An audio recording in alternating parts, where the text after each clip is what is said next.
The Man Who Refused to Believe. In the summer of 1944, on a farm in Ohio, a German officer sat down to dinner with an American family he had never met. There was grilled beef on the table. There was corn on the cob just pulled from the garden. There were fried potatoes, a pitcher of cold milk, and a pie sitting on the windowsill, still warm from the oven. The German officer sat down. He ate everything on his plate. And then he cried. Not because he was hungry, not because he missed home. He cried because in that moment, sitting at a wooden table in a farmhouse in Ohio, he understood something that no battle, no prison cell, no military order had ever been able to teach him. Everything he had been told about America was wrong. But this story is not really about that German officer. Not at first. This story is about the man sitting across the table from him. A young sergeant from Dayton, Ohio, named James Hartwell. A man who never planned to change anyone's mind.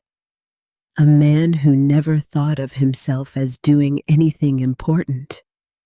A man who just wanted to do his job right and go home with all 10 fingers. What happened between these two men in the months that followed would ripple outward in ways that neither of them could have predicted. It would touch the lives of people they would never meet. It would shape a nation still being built from the rubble of the worst war in human history. And it would all begin not with a grand speech or a dramatic confrontation, but with a book. A dog-eared paperback copy of The Adventures of Tom Sawyer.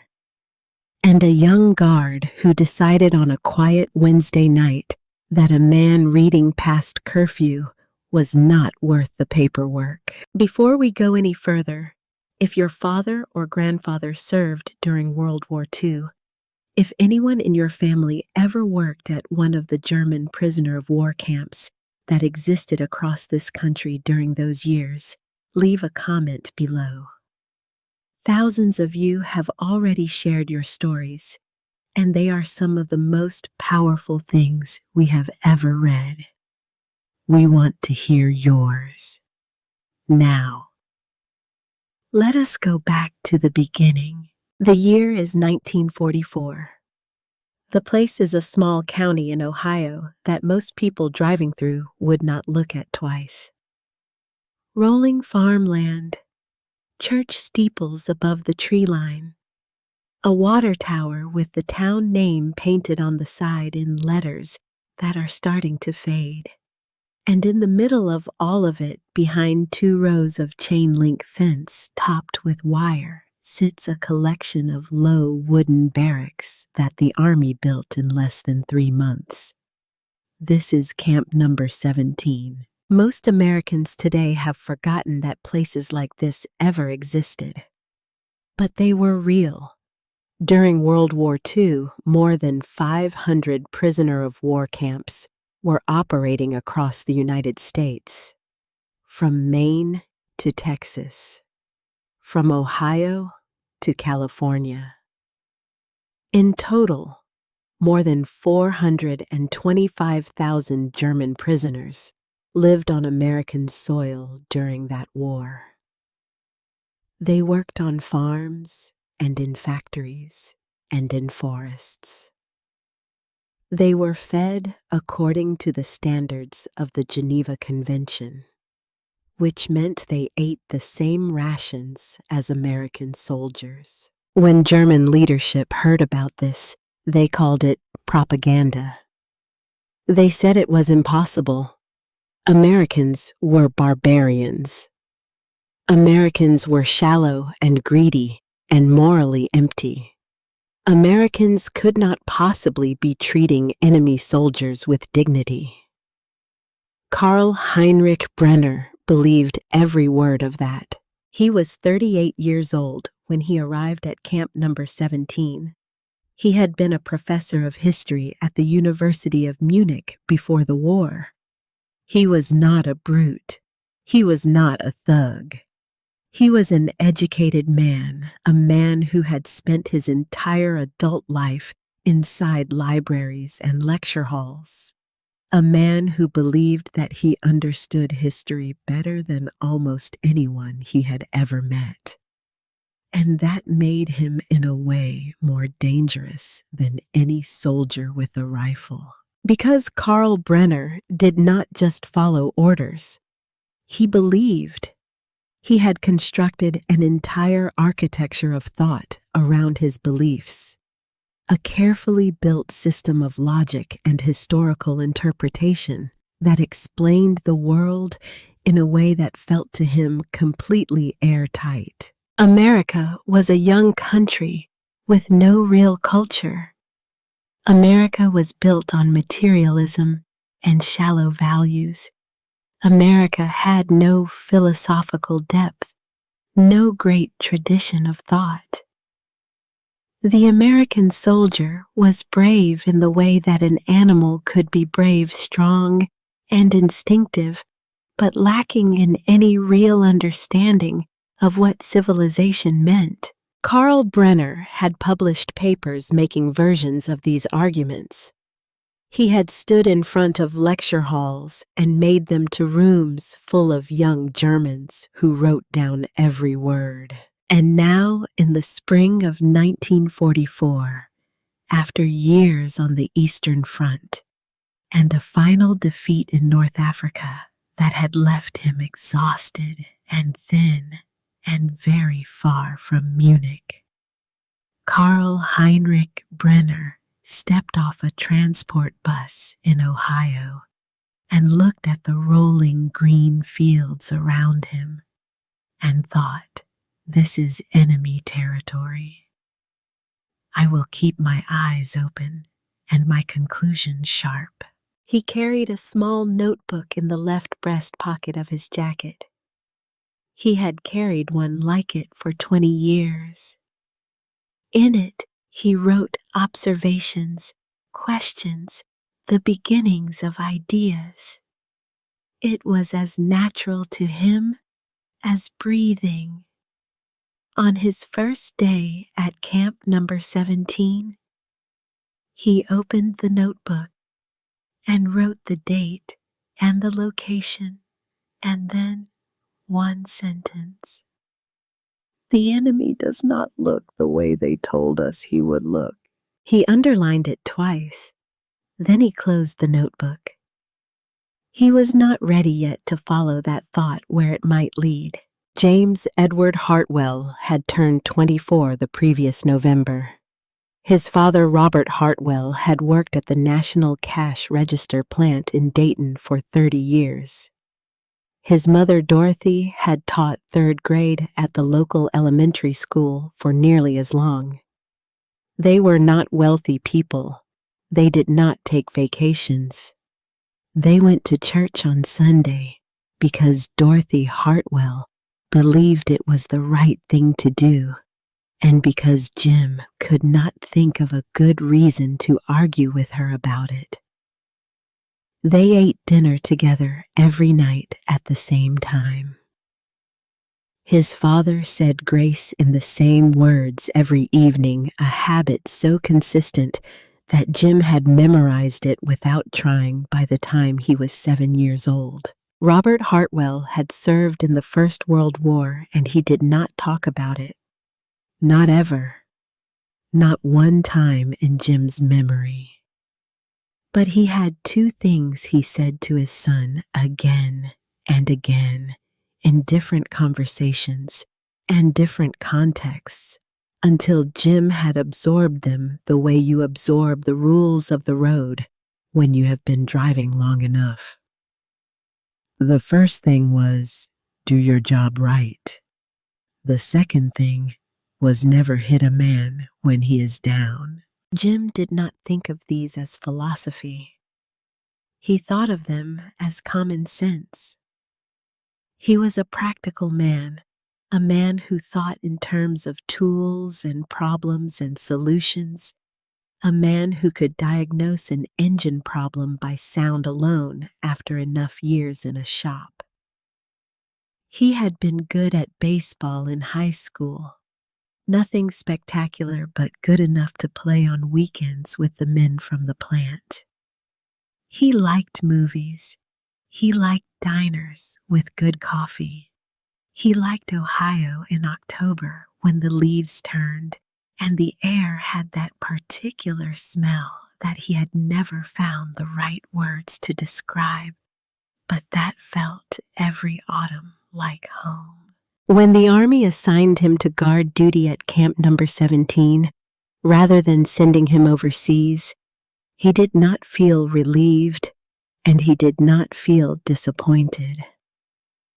He felt what he usually felt when given a task, a straightforward intention to do it correctly. He reported to duty. He learned the routines. He stood his post and walked his rounds and wrote brief, accurate reports and went to the mess hall at the appointed times. He did not think much about the prisoners at first. They were there. They were his responsibility. That was the beginning and the end of it. But then Carl Brenner arrived and something shifted. Not dramatically. Not in a way Jim could have explained to anyone. Just a small, quiet shift, the way the weight of a door changes when the hinge starts to wear. It was the way Brenner looked at him. Most of the German prisoners looked at the American guards the way men in that situation tend to look at their guards. Some with resentment, some with indifference, some with the careful blank expression of men who had learned to give nothing away. But Brenner looked at Jim the way a scientist looks at something he is trying to classify. Analytical, precise. Like Jim was data. Jim noticed it on the second day. He mentioned it in a letter home to his mother. There is one German here who looks at me like I am a puzzle he is trying to solve. He wrote, I do not know what he is trying to figure out, but I think he will tell me eventually. He did not know how right he was. The first 3 weeks passed in the ordinary rhythm of camp life. Morning count, work assignments, meals, evening count, lights out at a specified hour. Carl Brenner moved through these routines with the careful observation of a man storing information. He watched the guards. He watched the other prisoners. He watched the administrative staff, the way they organized the camp, the way they treated the men in their care. And every night in his notebook, he wrote down what he had seen. And then he wrote down the explanation that fit his existing understanding of the world. The food is better than expected. This is a psychological tactic to make us compliant. The guards do not use physical violence. They are performing for some audience we cannot see. We are permitted to receive books and newspapers. These will have been selected and censored in ways we cannot detect. He was doing what highly intelligent people often do when the evidence starts to push against their deepest beliefs. He was finding ways to make the evidence fit the theory, rather than letting the theory bend to fit the evidence. But there was one thing he could not quite explain away. The guards were bored. Not bored in the way of men performing a show of boredom for some strategic purpose. Bored in the specific identifiable way of men who have a routine job they are doing adequately while thinking about other things.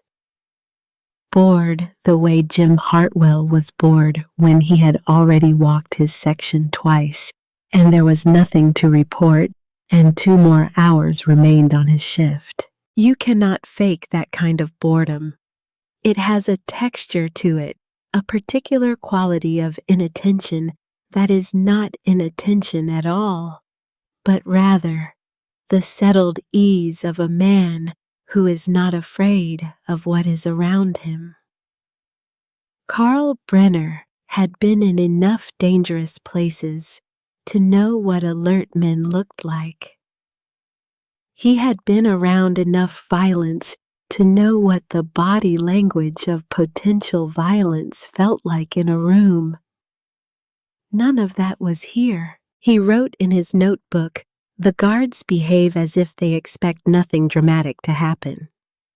This could mean they are very good at their jobs, or it could mean something else.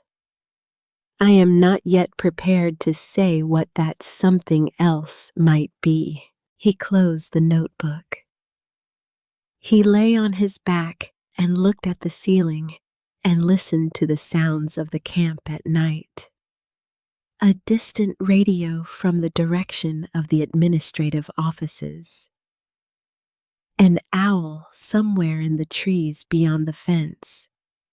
The slow, unhurried footsteps of a guard making his evening round.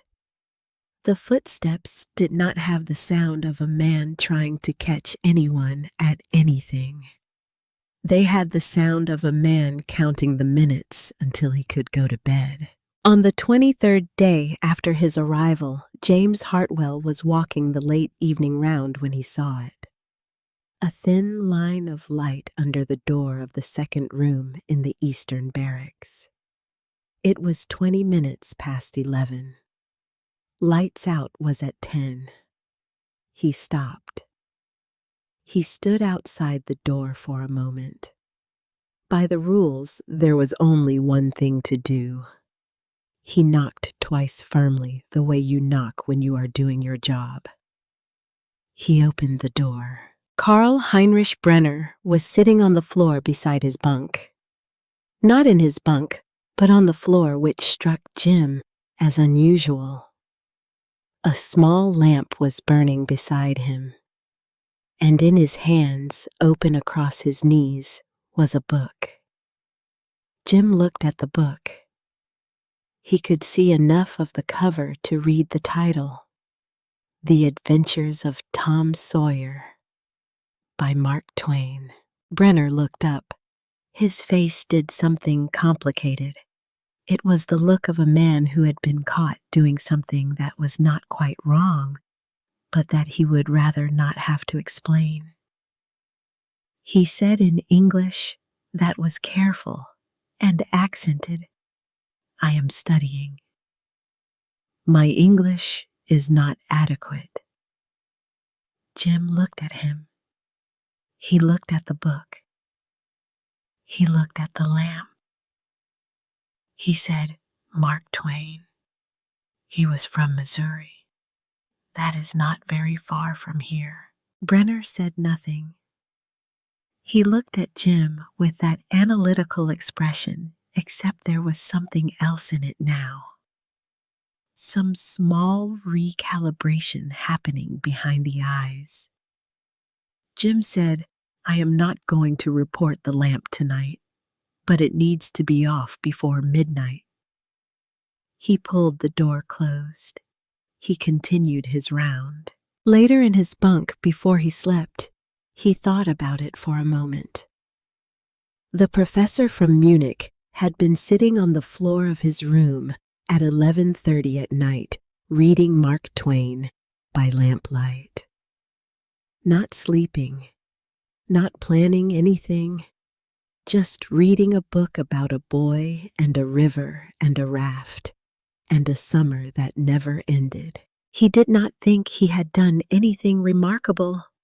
He had let a man read his book a little past curfew. He had said something about Missouri because it seemed true, and there was nothing else that needed saying. But in the room behind him, Karl Heinrich Brenner was sitting in the dark after the lamp had gone out, and he was not sleeping either. He was thinking about the footsteps, the unhurried footsteps of a man who was not afraid. He was thinking about the way the guard had looked at the book and recognized the author and placed him in a geography without condescension or performance. He reached under his mattress for the notebook. He opened it to the last written page. He read it over. Then he turned to a new page and held the pen above the paper for a long time. In the end, he did not write an observation and an explanation. He wrote only a question, 4 words, and then he closed the notebook. The question was, what if I am wrong? 3 days after the Night of the Lamp and the Tom Sawyer book, Karl Heinrich Brenner submitted a written request to the commanding officer. Not a complaint, not a grievance, a proposal. He wanted to organize a discussion group, an academic discussion about American history and political thought. He wanted 15 prisoners to participate. He wanted an American officer present to answer questions. Colonel Warren Mitchell read it twice. He was 52 years old from a small town in Indiana, and before the Army had come for him, he had spent 20 years teaching high school civics and American history. He read the proposal a second time. Then he called Jim Hartwell into his office. Hartwell Mitchell said, "How much do you know about American history?" Jim considered this honestly. "Enough to pass 10th grade, sir," he said. Mitchell looked at him for a moment. "That might actually be the right amount," he said. "You are going to attend this discussion group. You will answer questions when you can. When you cannot, you will say so. And Hartwell, do not try to be clever. Just be yourself." Jim spent the next 3 evenings reading. He went to the small library in the administrative building and pulled out everything he could find about the Constitution, the Bill of Rights, the history of the country from the Revolution forward. He sat at a table under a single overhead light and read until his eyes were tired, taking notes in the margins of a small pad he kept in his shirt pocket. He was not trying to become an expert. He was trying to know enough to be honest. The first discussion group met on a Thursday afternoon. 15 prisoners sat in metal chairs arranged in 2 rough rows. Jim sat at the head of a table with his notepad and a glass of water, and the expression of a man who has a job to do and intends to do it. Karl Brenner sat in the front row. He had chosen it deliberately. He wanted to watch the American's face when the questions got difficult. He had prepared the first question carefully. Not a question really, but a test. A specific kind of test designed by a man who had spent his career teaching students how to think critically, designed to find the place where a confident man's argument falls apart. He waited until Jim had finished a brief opening statement, and then Brenner raised his hand with the calm authority of a professor who has been raising his hand in rooms like this for 20 years. "Sergeant Hartwell," he said, "if America is a true democracy, as you say, then why do Black Americans not have the right to vote in the southern states?" The room went still. 14 other prisoners looked at Jim with expressions ranging from curiosity to satisfaction. It was the look of men who expected to watch someone squirm. Jim set down his glass of water. He looked at Brenner for a moment. Not nervously, not defensively. Just the way he looked at an engine problem directly and without drama. "That is a fair question," Jim said. "And the honest answer is that we have not done right by that. It is wrong. A lot of Americans know it is wrong and are fighting to change it. There are court cases. There are organizations. There are people marching and writing and arguing and doing what you do in a democracy when your government is not living up to what it says it believes." He paused. Then he said, "Can you do that in Germany? Can you stand up in public and say your government is wrong about something and organize other people to agree with you and push for change through legal means?" The room went quiet in a different way than before. Brenner had not expected this. He had expected a denial or an excuse or the particular uncomfortable silence that comes when a man knows he is caught. He had not expected acknowledgement followed by a question he did not have a clean answer to. Jim looked around the room. He said, "I am not here to tell you America is perfect. It is not. No country is. What I can tell you is that in America, you are allowed to say out loud that it is not perfect. You are allowed to argue about it. You are allowed to try to fix it. That is what a democracy actually is. It is not a perfect place. It is a place where you are legally permitted to fight for a better one." The following week, Jim brought something to the meeting room that he had not been asked to bring. He had gone to the PX and spent his own money on 3 newspapers: the New York Times, the Chicago Tribune, and the Dayton Daily News, his hometown paper. He put them on the table before the prisoners arrived and said nothing about them until Brenner noticed and picked up the Tribune.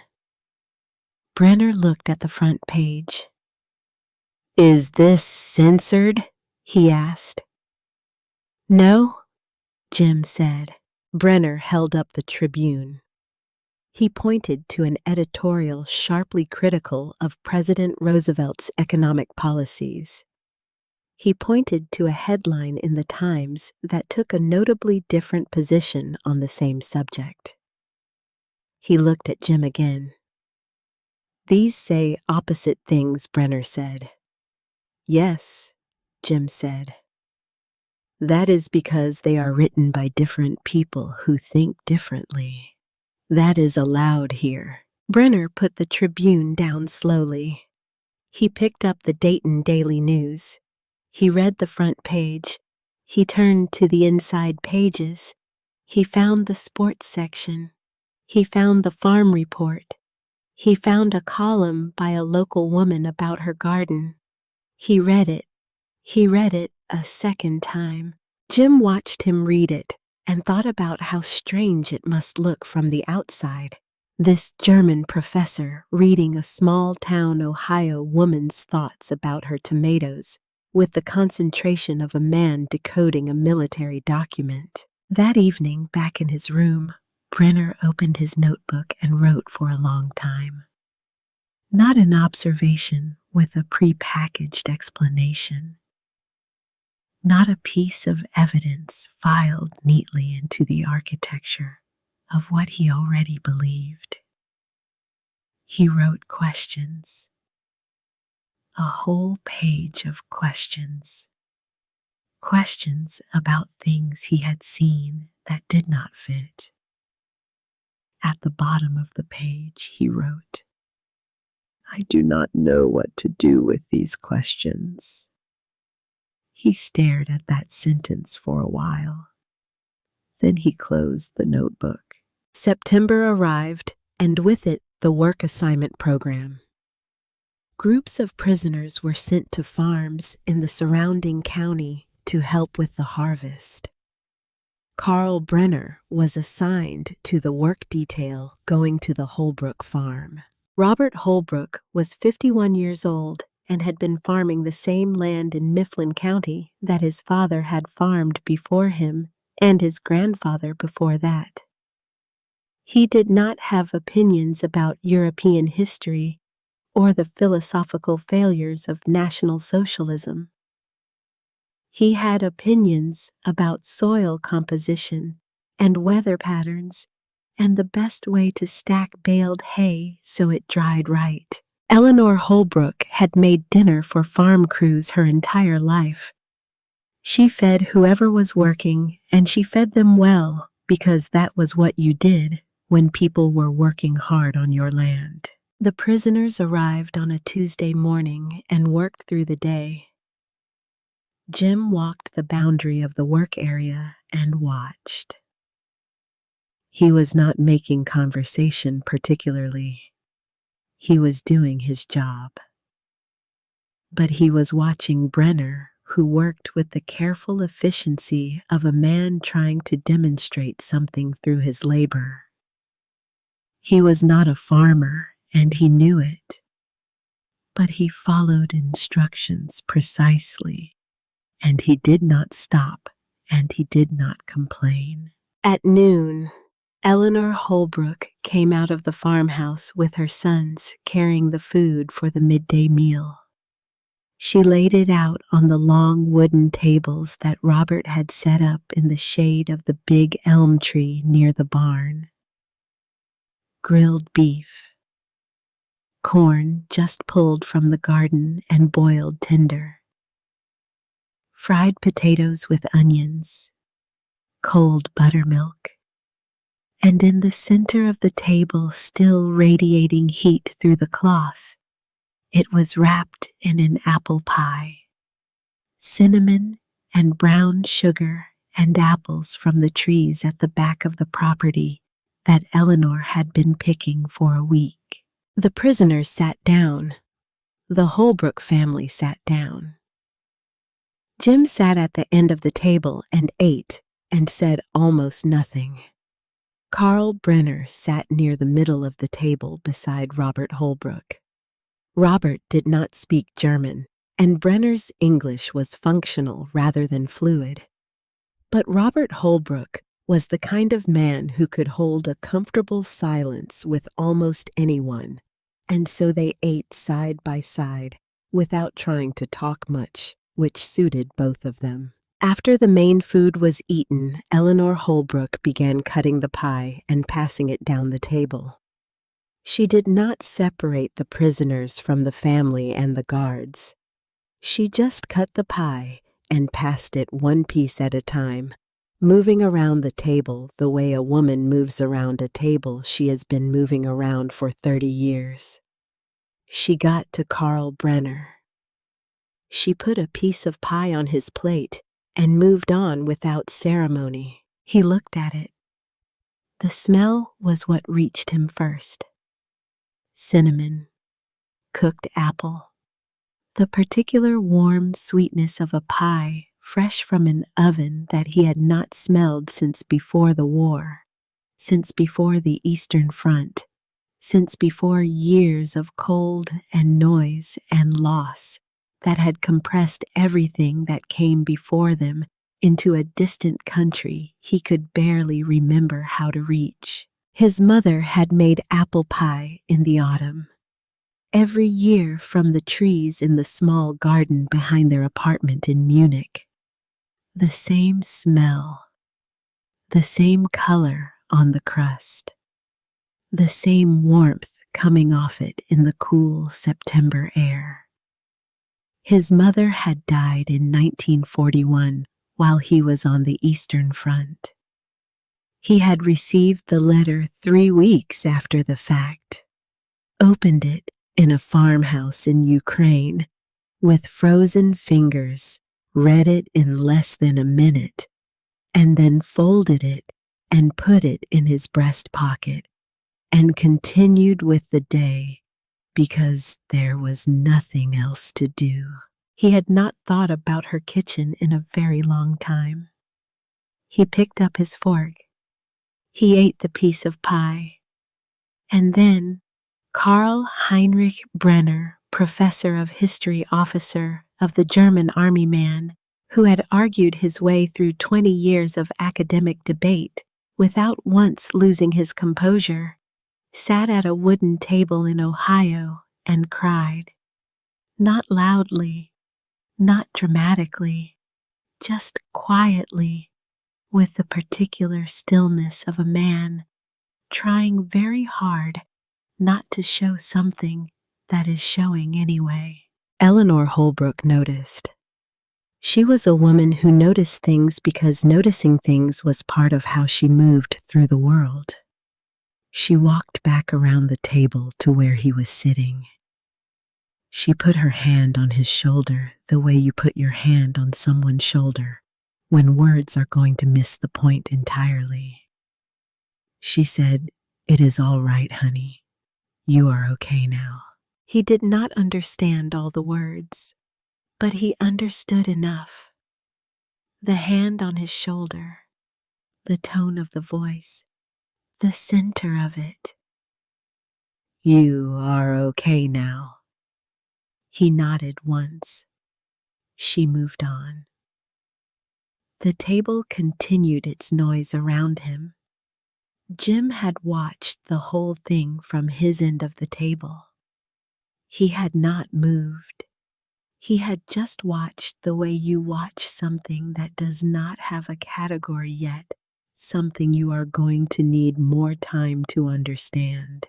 On the drive back to camp that evening, Brenner sat beside Jim in the front of the truck.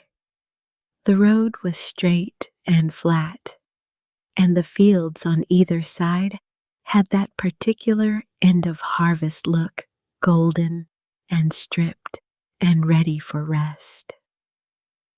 Brenner looked out the window for a long time without speaking. Then he said the man, "Holbrook, why did he feed us the same as everyone else?" Jim thought about it directly and without decoration. "His wife, probably," he said, "or the way he was raised. When you have people working on your land, you feed them." I do not think he thought about it much beyond that. Brenner said, "But we are the enemy." Jim said, "I do not think Robert Holbrook thinks about it that way." I think he saw a group of men who had been working all day, and he had food. Brenner was quiet for a moment. Then he said something that Jim would remember for the rest of his life, and would repeat when asked about those days more than any other single thing.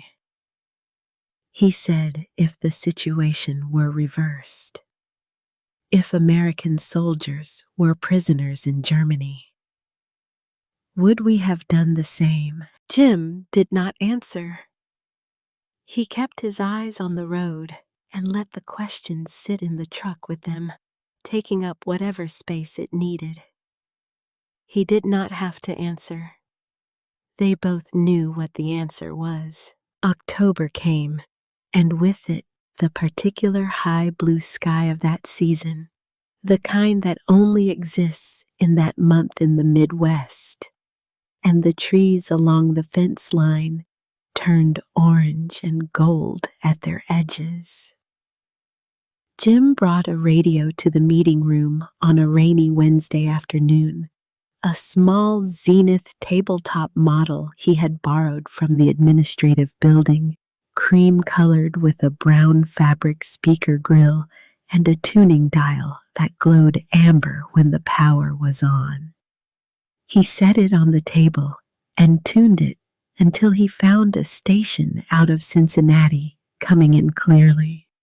And then he sat down in the corner chair, the way he always sat, one ankle crossed over the other knee. What came through the speaker was Glenn Miller. In the mood, moved through the room with the warmth that old radios had, a warmth that felt like it was coming from inside the room rather than being transmitted from somewhere else.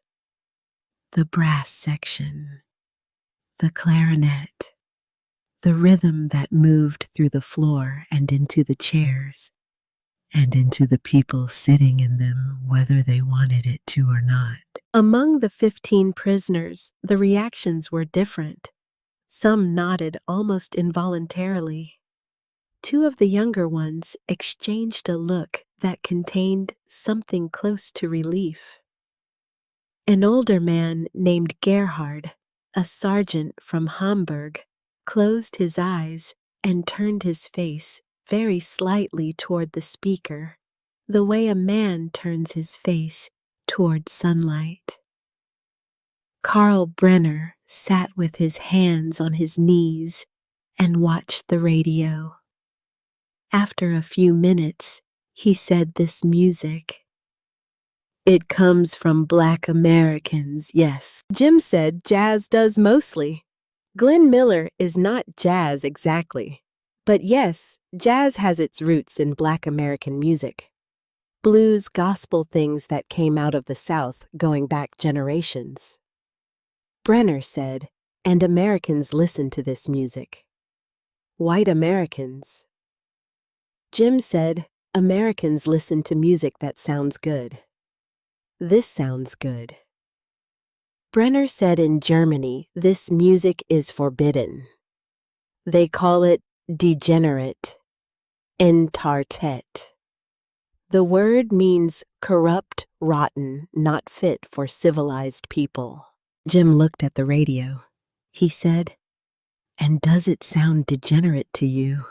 Brenner did not answer immediately. The song moved through its last measures and ended, and the announcer's voice came on briefly before the next song began. Something slower this time. A ballad that filled the room differently, softer and wider. Brenner said, "No. It does not sound degenerate to me. It sounds like something a human being made because they needed to make it." Jim nodded once. He did not say anything else. He had learned by then that with Brenner, the most useful thing he could do after a question found its mark was to let the silence do its work. They sat in the rainy Wednesday afternoon and listened to the radio from Cincinnati, and nobody said much of anything for the better part of an hour. The following Thursday, the discussion group met, and Brenner arrived with 4 pages of handwritten notes. Not observations with prepackaged explanations. Not questions without destinations. The beginning of a real argument, the kind you make when you are trying to figure out what you actually think, rather than confirming what you already believe. He had been reading. Not just the newspapers Jim brought, but books from the small camp library. Jefferson. Lincoln's speeches. The Federalist Papers in translation. De Tocqueville's Democracy in America, which he had read once before in German, but which read differently now. One afternoon in mid-October, Jim found him in the yard, sitting against the south wall of the barracks, with a book open on his knees and a small pile of other books beside him on the ground. It was one of the last warm afternoons of the year, the sun low, and the light that specific gold that only exists in October. Jim sat down on the ground beside him without being asked. He looked at the book in Brenner's hands. It was Lincoln. The collected speeches. Brenner said without looking up, "Do you know this one?" He read a line aloud, slowly working through the pronunciation. 407 years ago, our fathers brought forth on this continent a new nation conceived in liberty and dedicated to the proposition that all men are created equal. Jim said yes. Everyone knows that one. Brenner said in Germany, "We have nothing like this. We have no founding document that says all people are equal. We have the history of kings and emperors and the idea that the strong deserve to rule. Lincoln is saying something that we were never told was possible, that a government could be built on a different idea from the beginning." Jim said it does not always live up to it. Brenner said no, but it says it out loud, in the founding. That matters. When you say it out loud, you are held responsible for it. When you never say it, you can never be held responsible for it. He put the book down. He looked at the gold October light on the fence line. He said, "I have spent my career studying history. I have read more history than most people alive. And I think I have been reading it the wrong way. I have been reading it to find evidence for things I already believed were true. A real historian reads history to find out what actually happened, even when what actually happened is not what he hoped." Jim said, "I think that is probably true of most things, not just history." Brenner looked at him. He said, "How did you get to be this way?" Jim said, "What way?" Brenner said, "You say true things, simple things. But they are true. You did not study philosophy. You did not go to university. Where did you learn to think this clearly?" Jim thought about it for a moment. He said, "My father, I guess, and the fact that when you work on engines all day, you learn pretty fast that the engine does not care what you believe about it. It only responds to what is actually true."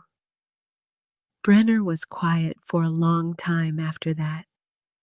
Then he said, "In Germany, we teach people what to believe. We do not teach them to look at the engine." November came, and the warmth left Ohio decisively and without much warning. The discussion groups continued on Thursdays. The radio appeared on rainy afternoons. The newspapers came every week. Gerhard from Hamburg had begun attending every session without being asked, sitting in the same chair each time close to the radio. And Jim noticed that the older man had started making small notes in the margins of whatever newspaper was left on the table, careful pencil marks beside the articles he found most unexpected. The camp had settled into a routine that felt less like confinement and more like the particular stillness of a place where something is slowly, quietly changing.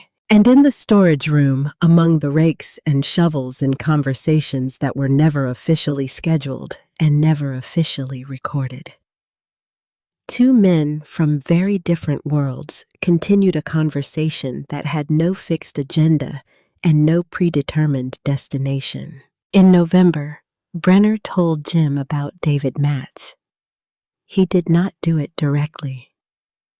He did it the way people tell the hardest things, circling around it, first approaching it from the side, saying other things until the real thing became the only thing left to say. He talked about the university, about what Munich had been in the 1930s, the intellectual life of it, the cafes and the lecture halls, and the arguments that went on late into the night about ideas and history and the future of Europe. He talked about the colleagues he had respected, the ones whose minds had challenged his own. And then he mentioned, almost as an aside, that one of them was gone. A historian of ancient languages, a man named Matz, who had been perhaps the most genuinely original thinker Brenner had known in 20 years of academic life, who had disappeared from the university in 1938, and whose disappearance Brenner had not asked about, because asking was not something you did in those years if you intended to keep your position and your career and the life you had built. He said it plainly. He did not dress it up. Jim had known about Matz for some time before Brenner said his name. He had read it in Brenner's prisoner file months earlier, the bare bureaucratic record of a friendship that ended without explanation in 1938. And he had carried that knowledge quietly ever since, choosing not to raise it, waiting for the moment when Brenner would arrive at it himself. That moment had now come. Jim listened without interrupting. When Brenner finished speaking, there was a long silence in the storage room. The ordinary sounds of the camp came through the thin walls, voices and footsteps, and the distant clang of something metal. Jim said, "You knew what was happening to people like him." Brenner said, "I knew enough. I chose not to know the rest." Jim said nothing. He did not fill the silence with reassurance or judgment or anything at all. He let it be what it was. Brenner said, "I have been telling myself for years that I was a man of principle who simply believed in his country. But a man of principle does not choose not to know. A man of principle looks directly at the thing he does not want to see." He stopped. He looked at the wall of the storage room, the bare wood of it, the rake handles leaning against it. He said, "The woman at the farm, Holbrook." She looked directly at me. A German prisoner, a man who represented everything her country was fighting against. She looked directly at me, and she put her hand on my shoulder. She did not choose not to see me. Jim said, "Eleanor does not have a lot of theories. She just sees what is in front of her." Brenner said, "I have had too many theories." He said it quietly. Not as a confession exactly. As a conclusion reached by a man who has been doing the hard arithmetic of his own life and has arrived at a number he did not want to arrive at, but cannot argue with. Jim stood up from where he had been sitting and straightened his jacket. He said, "You are writing things down. That is something." Brenner said, "It is not enough." Jim said, "It is not nothing either." He walked out. Brenner sat in the storage room alone for a while with the thing he had finally said out loud to another person. December came, and with it the news of Jim's transfer. He was being reassigned to a unit preparing for deployment to Europe. 2 weeks remaining at Camp Number 17. He told Brenner on a Wednesday afternoon in the storage room. Brenner received the information with the stillness of a man who had been receiving difficult news for several years and had developed a way of sitting with it before responding to it. He said, "When do you leave?" Jim said, 10 days. Brenner nodded. He said, "I would like to show you something before you go." He reached into his jacket. He took out the notebook, which Jim had seen many times by now. But beside it, secured with a rubber band, was something new. A stack of pages, roughly 40 of them typed on the camp's administrative typewriter that Colonel Mitchell had quietly made available to him some weeks earlier. Brenner held the pages out, and Jim took them. They were in German. Jim could not read them. He held them and looked at the careful typed paragraphs and the occasional handwritten corrections in the margins. He said, "What is this?" Brenner said, "It is what I have been thinking about since I arrived here, about democracy, about what makes a society choose cruelty or choose decency, about why I was wrong and what being wrong means for what comes next. I do not know if it is good. I have not had anyone read it. But I think when the war ends, when Germany has to rebuild itself from whatever it will be at the end of this, someone will need to have written this kind of thing. Someone who was inside it and came out the other side, understanding what went wrong. I am not the most important person to write it, but I might be one of the people who can." Jim held the pages. He said, "Have you shown this to Colonel Mitchell?" Brenner said, "Not yet. I wanted you to know it existed first. Because you are the reason it exists." Jim shook his head. He said, "Eleanor Holbrook is the reason it exists. And the radio. And Mark Twain. I just did my rounds." Brenner looked at him. He said, "Sergeant Hartwell, you did not report the lamp. You brought the newspapers with your own money.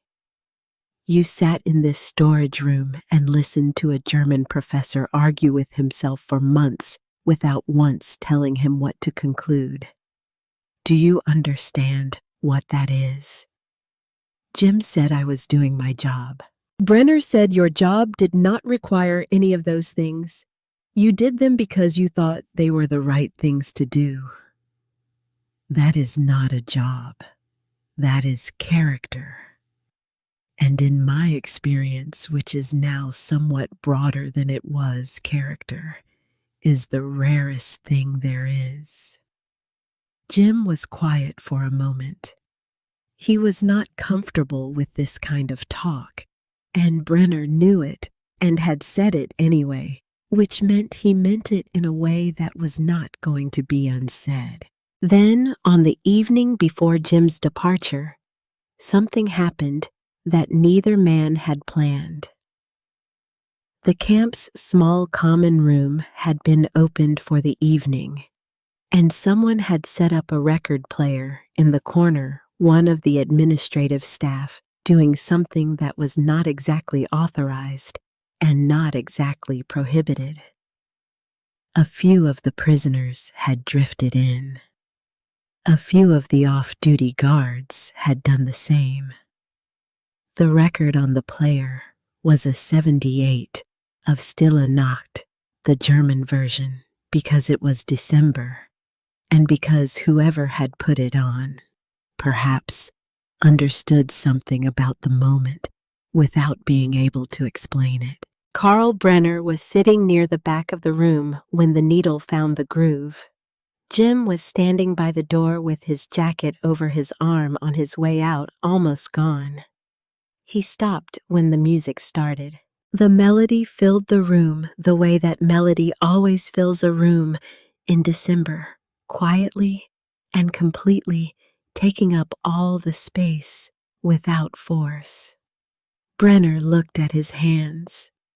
Gerhard from Hamburg, who had been sitting beside Brenner, closed his eyes again the way he had closed them for Glenn Miller, months before the same turning of the face towards something warm. Jim stood in the doorway and listened.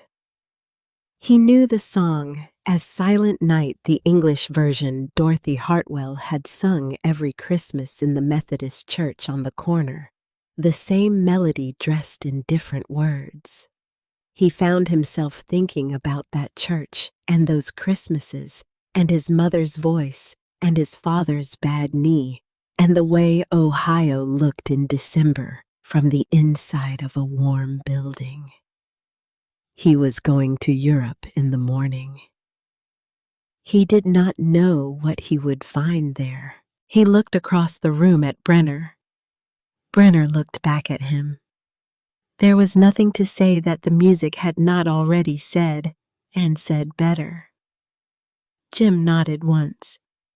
Brenner nodded back. That was all.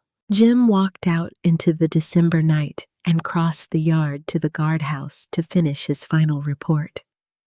The Ohio sky above him was very clear and very cold, filled with the particular quantity of stars that only appears when the air has no moisture left in it. He sat down at the table and completed the form the way he always completed it, accurately and without embellishment. Under notable incidents, he wrote none. He signed his name and dated it and put it in the outbox. Outside, the fields beyond the fence were bare and waiting for spring, the way things that have been through a hard season wait with a patience that looks like emptiness, but is actually something else entirely. In the common room behind him, Stille Nacht came to its end, and the needle reached the end of the groove, and the record went quiet.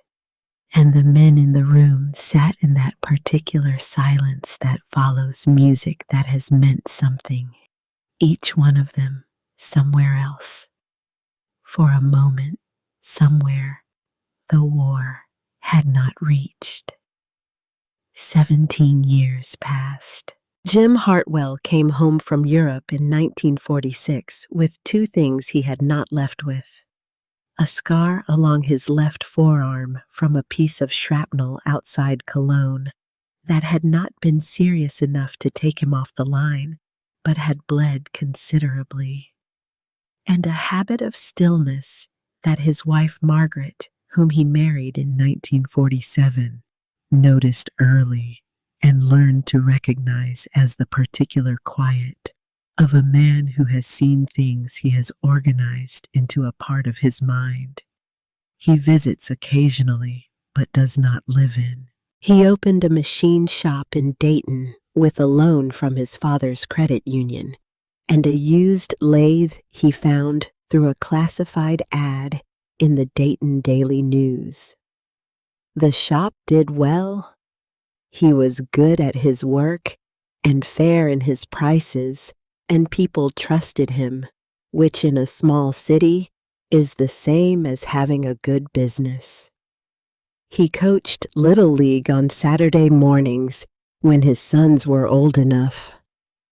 He went to church on Sunday because Margaret believed it was the right thing to do, which was exactly the same reason his mother had gone, and he found this continuity quietly satisfying in a way he did not examine too closely. He did not talk much about Camp Number 17.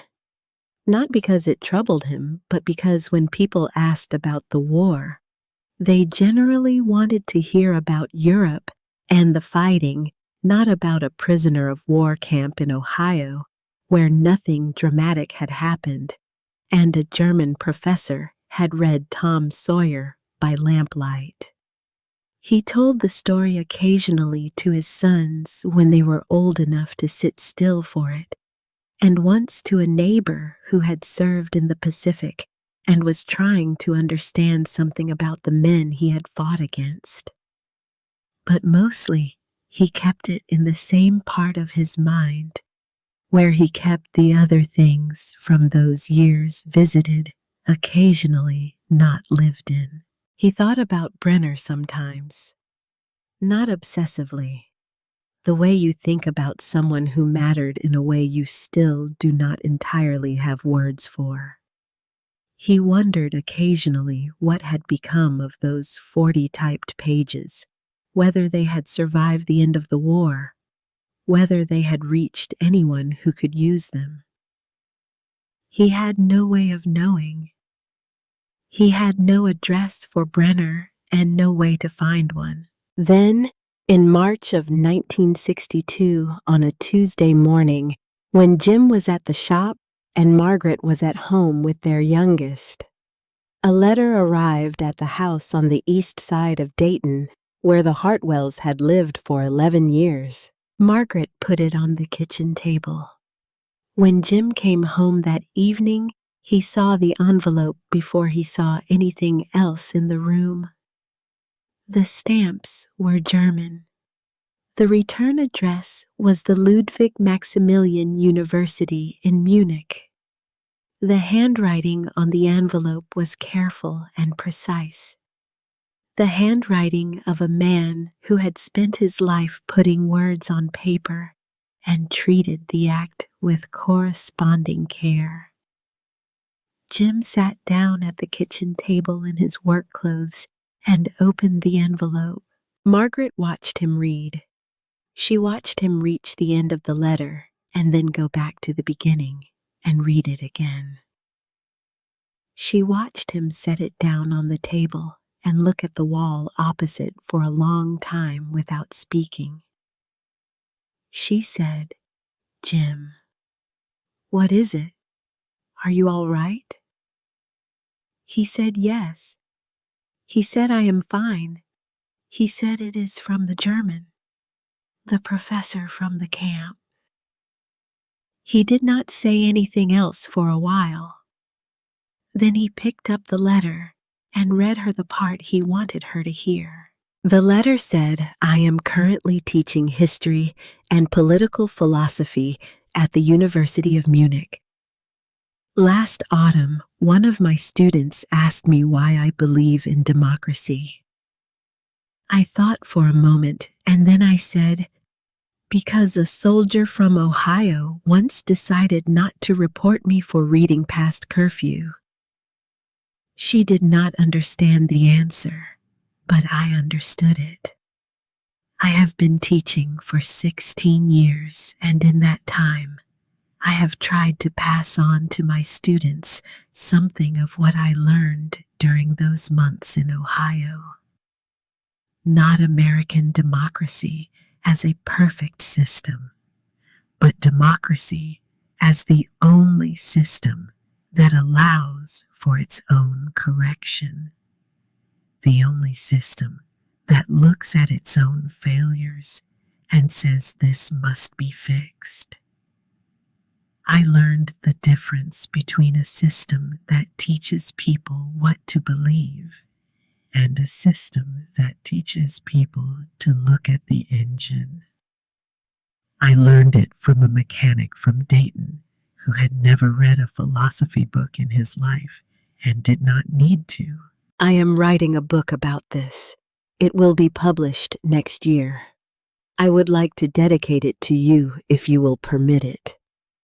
But more than that, I would like you to know that whatever small contribution I have made to the generation of Germans who had to rebuild a country from nothing, you were part of how that happened.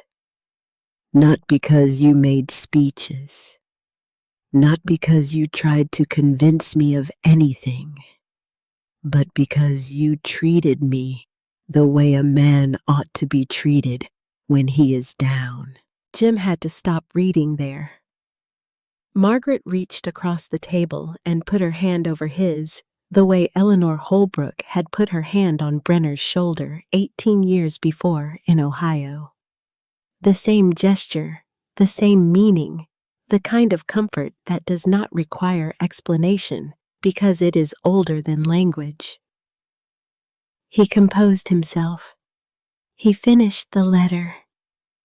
He folded it carefully and put it back in the envelope, and held the envelope for a moment before setting it on the table. He wrote back the same evening at the kitchen table after dinner, while Margaret washed the dishes and the television played in the other room, and the ordinary sounds of an ordinary evening in Dayton, Ohio filled the house. He wrote in the direct, plain way he wrote everything, without decoration, saying what was true and leaving out what was not necessary. He said, "Yes, use my name in your book." He said, "I remember that camp well." He said, "I hope Germany is doing all right." He said, "If you are ever in Dayton, there is a diner on 5th Street with good coffee." The following summer, Jim and Margaret traveled to Europe for the first time in their lives. They went to Germany because Jim thought it was time, and because Margaret had always wanted to see it. They went to Munich because there was someone there Jim wanted to see. They met at a cafe near the university on a Tuesday afternoon. Two men, one 43 years old and one 57, sitting down together for the first time in almost 2 decades. Brenner was grayer. Jim had thickened through the shoulders the way men do when they spend their working life using their bodies. They shook hands and then sat down and looked at each other for a moment, with the particular expression of people who have been corresponding in their minds with a version of someone and are now adjusting that version to the real person in front of them. Brenner said, "You look older." Jim said, "So do you." Then both of them laughed. It was the first time they had laughed together, and it was the laugh of men who have earned the right to it. They talked for 3 hours about the camp and what had come after, about Brenner's book and his students, and the slow, difficult work of building a democratic culture in a country that had no template for it, about Jim's shop and his sons and the Little League team that had finished second in the county last year and probably would have done better if the third baseman could catch a low throw, about Ohio and Munich and the specific ways that both places felt like home to the people who were from them, about Robert and Eleanor Holbrook, who Jim had seen 3 Christmases ago, when the Holbrook boys brought their families back to the farm, and Eleanor was the same, still feeding whoever showed up. Margaret took a photograph before they left. Jim and Karl Heinrich Brenner sitting at a cafe table in Munich, each holding a cup of coffee, looking at the camera with expressions that were not quite smiles, but contained something warmer than formality. Something that had been earned over time and could not be faked or manufactured or arrived at any faster than it had been arrived at. Brenner put that photograph in his book. Not on the cover, not on the dedication page. At the very end, after the final chapter, after the notes and the bibliography on the last page of the book, where most readers would never look. Under it, he wrote a caption in German and English. Ohio, 1944. Munich, 1963. The distance between them 4,000 miles and 19 years. Or one conversation carried carefully across time. Jim Hartwell died in 1989 in Dayton, Ohio, at the age of 69. He left behind Margaret 3 children, 7 grandchildren, and a machine shop that his eldest son had been running for 6 years by then, and would run for 20 more. At his funeral, his son Robert read from the letter Brenner had written in 1962. Not the entire letter, just the part about the engine, about the difference between teaching people what to believe and teaching people to look at the engine. Robert Hartwell said afterward that his father had never called that his philosophy, had never framed it that way. He just did what his father had taught him to do, which was do your job right and do not hit a man when he is down. He said that was it. That was all of it. Karl Heinrich Brenner died in 1991 in Munich at the age of 85. In the words spoken at his memorial by a former student who had gone on to serve in the Bundestag, there was a passage about how Brenner used to begin his course on democratic theory every year with the same story. A story about a soldier and a book and a lamp burning past curfew in a prisoner of war camp in Ohio in 1944. He told it the same way every time, simply and without embellishment, in the plain language of a man describing something true. And every year, at the same moment in the story, when he described the guard closing the door without reporting him, the room would go quiet. Not because the action was dramatic, because it was so ordinary, because it was the kind of small, decent thing that people do every day without thinking about it, and because the entire argument of the course that followed was contained in that one small, ordinary, decent thing. The former student said he always ended the story the same way. He always said the most dangerous thing in the world is a man who has been taught what to think. And the most powerful thing in the world is a man who has been taught to look at the engine. The first man fills lecture halls. The second man changes them. That is the story of James Hartwell and Karl Heinrich Brenner. Two men who sat in a storage room in Ohio and talked about things that mattered without knowing they mattered, without planning what would come of it, without anything except the ordinary good faith of a man doing his job the way his father taught him. If you watch this to the end, we think you already understand what that means. We think you carry something like it in your own family, in your father's way of doing things, in your grandfather's habits that you absorbed without trying. That is how it travels, not in headlines, in the way a man closes a door. If this story meant something to you, share it. Leave a comment about the man in your family who did his job right when nobody was watching. Those are the stories that need to be kept.